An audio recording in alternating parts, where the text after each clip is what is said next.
Questa settimana siamo a Occhiobello, davanti alla chiesa, davanti al municipio, in questa piazza di questa città che ha due anime, praticamente un'anima rurale, che siamo qua a Occhiobello, il capoluogo di questo comune. Ci sono altre due frazioni, una di 800 abitanti e soprattutto Santa Maria Maddalena che ha più o meno 9.000 abitanti. Scopriamo come si vive qua a Occhiobello, come vive questa città che tra l'altro è in controtendenza. Ci sono un sacco di giovani rispetto a tutte le altre città che fino adesso abbiamo conosciuto alle Polesine. Andiamo conoscendo il sindaco, le varie associazioni e tanti cittadini. Con il sindaco di Occhiobello, nomina dal 2024, prima legislatura? Esatto, prima legislatura. Allora, lei è di Occhiobello? Io sono di Occhiobello, sono nata a Ferrara ma sono residente a Occhiobello da sempre. Lavoro a Santa Maria Maddalena nella mia vita personale, quindi vivo il mio paese a 360 gradi. Ecco, quindi andiamo sulla prima domanda. Com'è la vostra dipendenza, diciamo, con Ferrara? Allora, Ferrara per noi è un punto di riferimento. Noi siamo un comune di confine e viviamo parecchio la città di Ferrara, ci sentiamo per parte anche ferraresi, si sente forse anche dall'accento che noi abbiamo come comune, pur essendo in provincia di Rovigo e rispettando assolutamente la nostra provincia e riconoscendoci come rodigini, ma subiamo l'influenza in positivo e anche in negativo della vicinanza con Ferrara. Abbiamo molti servizi in condivisione anche con il comune di Ferrara, per esempio penso al trasporto degli studenti. Noi abbiamo tanti ragazzi che vivono Ferrara dal lato scolastico, proprio perché le scuole superiori vengono frequentate nella vicina Ferrara, ma come la stessa università, quindi anche servizi, trasporto pubblico o servizi di questa tipologia vengono condivisi con la vicina Ferrara.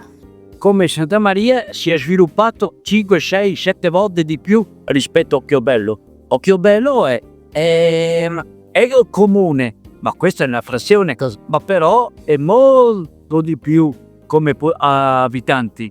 Mamma mia, Occhiobello è circa sui 2000 qua.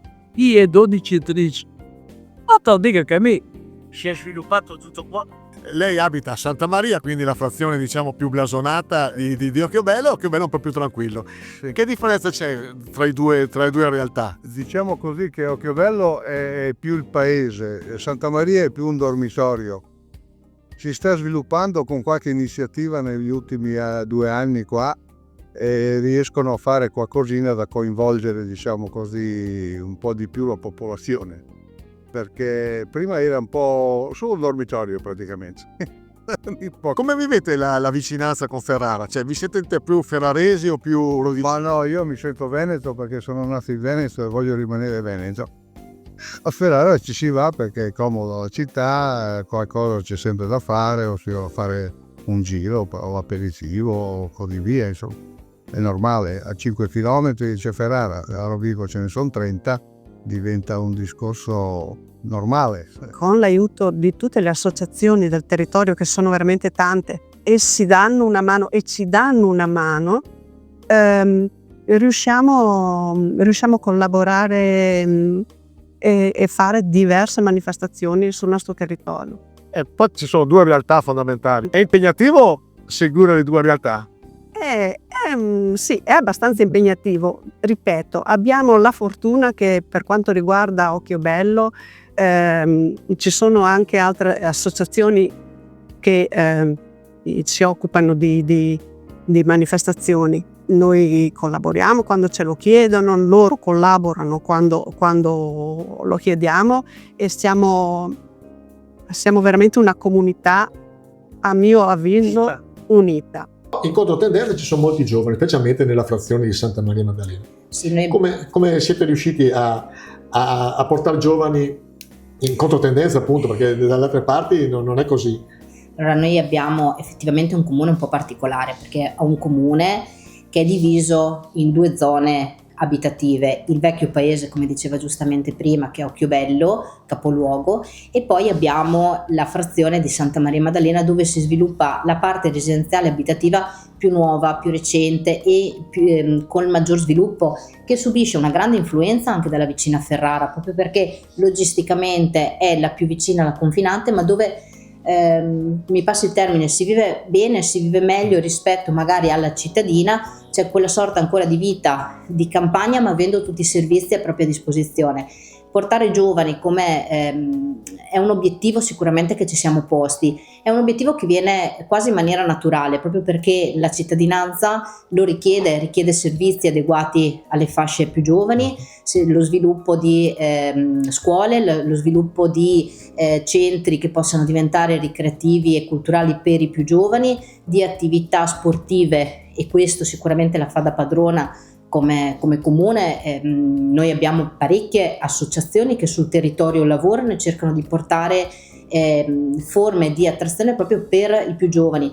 Noi siamo un'associazione giovane perché di fatto siamo attivi da un paio di anni, ma l'associazione è nata solo l'anno scorso, e siamo organizzatori di eventi di tutte le tipologie, perché poi di fatto abbiamo iniziato con attività sportive in collaborazione con altre associazioni e poi ci siamo spostati su eventi diciamo di attività come concerti, feste, per cercare di animare un po' il paese, e quando è possibile coinvolgiamo anche famiglie, bambini, e quindi collaboriamo con le altre associazioni per cercare di ravvivare un po' tutto quella che è la vita paesana qui, sia a Santa Maria Maddalena che a Occhiobello. La popolazione è abbastanza giovane, perché ci importa gente un po' da tutte le parti, perché si avvicinano, diciamo così, alle comodità, si avvicinano da Polesella, vengono a visitare Santa Maria, da Ferrara vengono a visitare Santa Maria, costano un po' meno che i centri grossi di Ferrara, così, ed è anche un po' più vivibile, diciamo così, non c'è tanto problema di parcheggio come andare in città. Da quanti anni è che tu abiti qua? 7 anni. E prima abitavi a? Ferrara. Quanto ti manca Ferrara? Tanto. Bisogna in qualche maniera riuscire a capire quelle che sono le richieste delle due realtà, non dimenticandoci poi che c'è un'altra frazione che è Gurzone, che è il vecchio centro di campagna del nostro paese, che è più piccolino, quello fa circa 800 abitanti, ma l'importante è quello di riuscire sempre a captare quelle che sono le esigenze a seconda di dove ci collochiamo e di dare la giusta risposta anche territoriale. Faccio un esempio: Occhiobello capoluogo ha una media di età un po' più anziana, le esigenze di Occhiobello sono assolutamente diverse rispetto a quelle di Santa Maria Maddalena. Su Occhiobello abbiamo bisogno ad esempio di spazi per i medici, cosa che Santa Maria ci chiede in maniera opposta, spazi per ospitare un pediatra. Noi ci occupiamo principalmente di assistenza sanitaria, trasporti, dimissioni, ricoveri, assistenza alla persona. Diciamo, oltre a questo, in convenzione con il comune che abbiamo all'interno del territorio, una convenzione gratuita per tutti i cittadini che vanno alla casa di cura di Santa Maria Maddalena. La comunità è molto ampia, siamo più di 12.000 abitanti, quindi diciamo che le esigenze di patologie sono varie, che può essere dalla terza età alla persona che ha il bambino che deve andare a fare la fisioterapia perché è disabile, o la persona che malagoderamente si è rotto una mano, un polso, un piede, quello che può essere gli incidenti domestici, e ha bisogno di andare in ospedale. Sono 4 chilometri di centro commerciale all'aperto. Sì. È una forse delle realtà più, anche questa anomala, per la provincia di Rovigo penso siate gli unici, con un tipo di tipologia, con magazzini molto grandi, eccetera. Che settore ha di difficoltà per questi commercianti? Le problematiche ci sono, ma penso che siano ormai problematiche generalizzate un po' a tutto il nostro territorio italiano. Sicuramente qua da noi sono concentrate nell'area commerciale, perché quest'area commerciale era nata negli anni più floridi del commercio, era nata anche in una forma molto naturale, cioè sono venute in maniera spontanea a insediarsi nel nostro territorio le attività commerciali.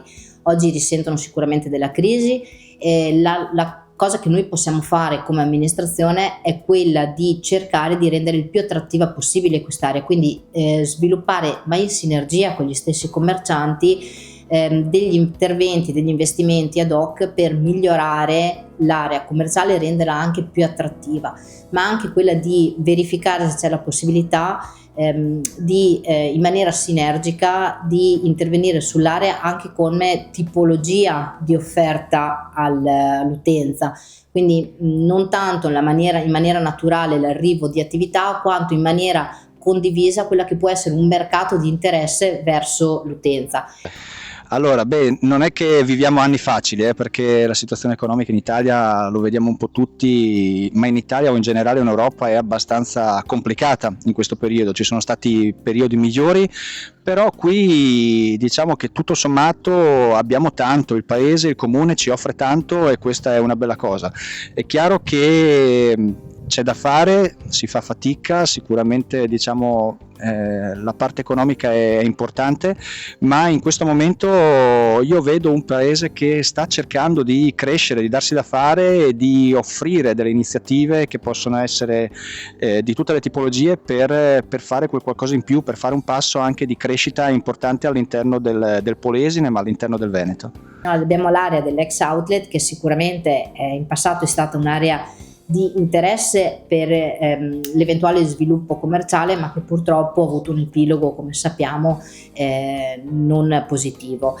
Oggi l'area è stata completamente acquisita da un'azienda che ha intenzione comunque di venire a investire sul territorio, creando quello che sarà un polo logistico, quindi non più un fine commerciale all'utenza, ma un fine di grandi strutture di vendita per la logistica e quindi il trasporto su strada anche dei prodotti. Negli ultimi anni tanta gente si è spostata, quindi famiglie con bambini, giovani si sono spostate qui nel nostro comune perché per la vicinanza forse alla città, e quindi noi cerchiamo di coinvolgere un po' tutti. Le nostre attività, le nostre iniziative riguardano sia le famiglie e i bambini, che per noi sono molto importanti e sono il futuro poi del paese, ma riguardano anche eventi e iniziative che coinvolgono gli anziani, le persone più mature, e quindi cerchiamo sia di coinvolgere un po' tutto il paese, di portare un po' qualcosa, una ventata nuova nel paese, sia di coinvolgere poi tutte le associazioni che ci sono qui. Diciamo che pensiamo che l'unione faccia la forza, e l'unione di tante attività di volontariato ci permette di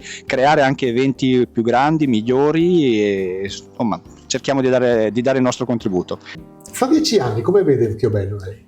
Che sviluppo potrà avere? Io vorrei tornasse ad essere quella perla del nostro Polesine, perché Occhiobello è sempre stato visto come un comune all'avanguardia, un comune che dava delle possibilità di sviluppo, delle possibilità di crescita, delle possibilità di investimento, ma anche un comune dove si vive bene, perché i nostri cittadini che restano ad Occhiobello, che vengono a vivere ad Occhiobello, devono trovare un comune dove si vive bene, dove c'è una giusta risposta, ci sono i servizi, come dicevo prima, indispensabili a una quotidianità giusta, corretta e soddisfacente, ma anche una possibilità di crescita. E quindi è importante sicuramente anche avere delle visioni giuste per un miglioramento anche di quello che è il nostro aspetto, perché non è da nascondere che anche migliorarsi esteticamente, quindi tutta l'area commerciale che possa avere una visione estetica migliorativa, è sicuramente indispensabile. Tu ti sei trovato bene qua o hai avuto difficoltà a integrarti? No, mi sono trovato molto bene io qui. Puntata finita. Settimana prossima naturalmente ritorneremo ancora in centro Polesine da Leandro Maggi. È sempre un piacere seguire questa nostra provincia, una provincia fatta a sigaro, con due fiumi che la contraddistinguono, Adige da una parte e Po dall'altra, e che ha varie anime. Da Leandro Maggi, alla prossima!